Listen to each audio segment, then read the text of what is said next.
The first thing that Storefront did when everything closed down was start making phone calls. How's it going? How are you doing? Do you need anything? A lot of folks talked about, I've called so many places and it all goes to voice message. We were one of the few places where we didn't do that.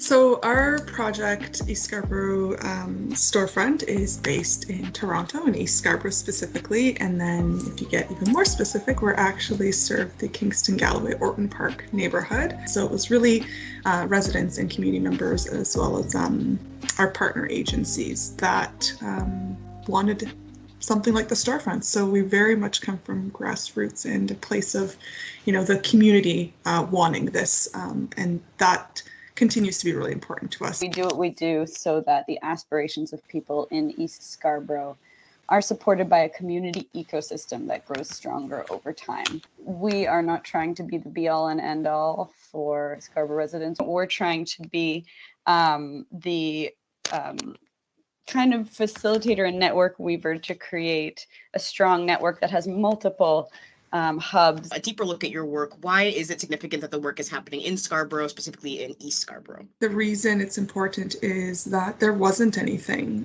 and there continues to be very few organizations that are actually based in East Scarborough. It's not a coincidence that we also have a concentration of racialized folks, Black and Indigenous folks in the neighborhood, folks who are experiencing poverty, folks with disabilities. And so there are multiple layers of challenges that people have to navigate. And so our role a lot of the times is ensuring that we're removing those barriers as much as we can. So our first project was actually our service hub. It is a model where over 30 partner organizations who have a mandate to provide services in East Scarborough but don't have the infrastructure.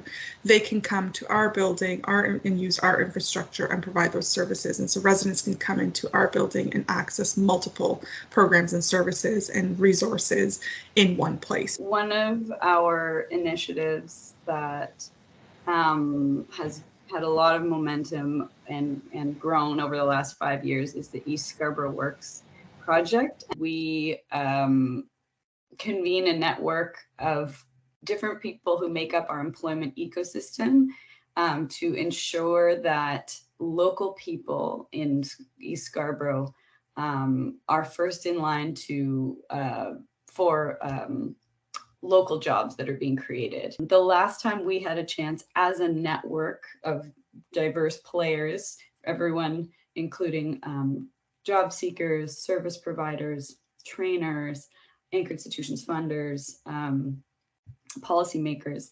The last time we had everyone together in person as a network was 2018. And so much had changed, including the pandemic. And so this past spring, we were able to bring everyone together again. It was very much about celebrating how far we'd come with the initiative since we started more than 5 years ago. It was very much about taking stock of everyone's realities and understanding where we're all at after huge change and upheaval in everyone's contexts, and recommitting to the future of this initiative and workforce development for Scarborough. It's a lot more complex than you'd think of getting local people connected to local jobs. And I wanted to just echo the piece around at the symposium, bringing residents in as leaders. You had folks who perhaps normally, would have a lot more power in the position that they're in larger institutions and unions, who were, for the most part, coming in on par with a resident leader, with a job seeker, and their voices, the resident voices were heard at the top of the event.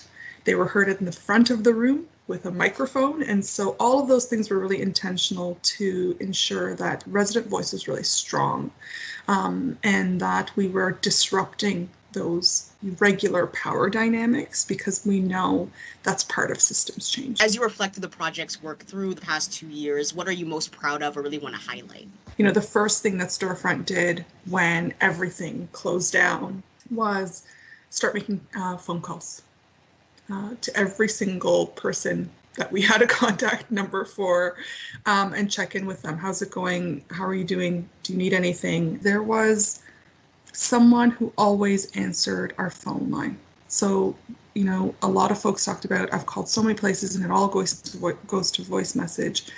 We were one of the few places where we didn't do that, you know, and we've heard directly from residents that that was incredibly helpful, impactful for them in the first little bit of the pandemic when there was so much unknown.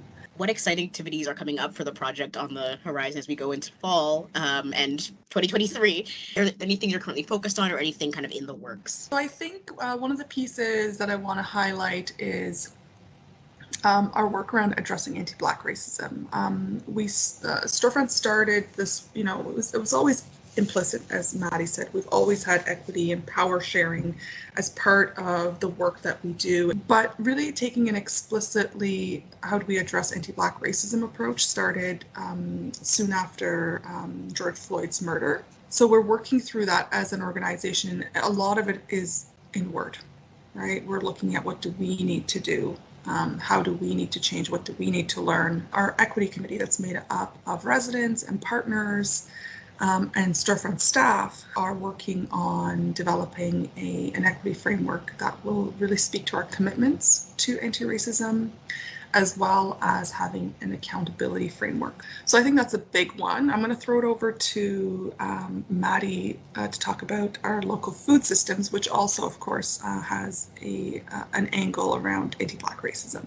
Yeah, so this is an area of our work that's gained momentum through the pandemic. We do have like a commercial kitchen where we've hosted different food programs, meal programs, local entrepreneurs. We have a community garden. So we definitely have things going on under the umbrella of food security, but we haven't really like called them that. So we have been primarily trying to support the grassroots groups who are doing a lot in this area. Two partners are KGO Connect and Frontline Connections Network, and they're both Black-led groups. That's the primary focus right now is supporting their work, and they have a weekly distribution of food in the neighborhood out of our kitchen. It's very clear from people's lived experience, but also from research that's come out in the past years, how much food security is an anti-Black racism issue in Canada. And I think we have been very intentional about trying to build this new project with that lens.